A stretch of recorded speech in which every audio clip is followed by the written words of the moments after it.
తెలంగాణ రాష్ట్రంలో బీసీలకు 42% రిజర్వేషన్ కల్పించాలని సిపిఎం పార్టీ ఆధ్వర్యంలో ధర్నా నిర్వహించి ప్రసంగిస్తున్న సిపిఎం నేత ఈ రోజు మొత్తం బీసీ రిజర్వేషన్లకు సంబంధించి 42% ఇవ్వాలని చెప్పి కాంగ్రెస్ ప్రభుత్వం సంబంధించి అసెంబ్లీలో ఏకగ్రీవ తీర్మానం చేసి 6 నెలలు అయింది పార్లమెంట్ కు పంపి ఇప్పటి వరకు ఆమోదం చేయలేదు.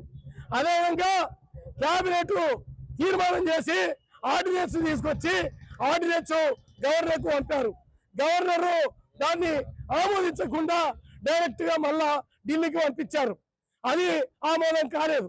అదేవిధంగా జీవో నెంబరు 9 తీసుకొచ్చి అమలు చేస్తామని చెప్పారంటే హైకోర్టుకు పోయి దాన్ని స్టే తీసుకొచ్చారు.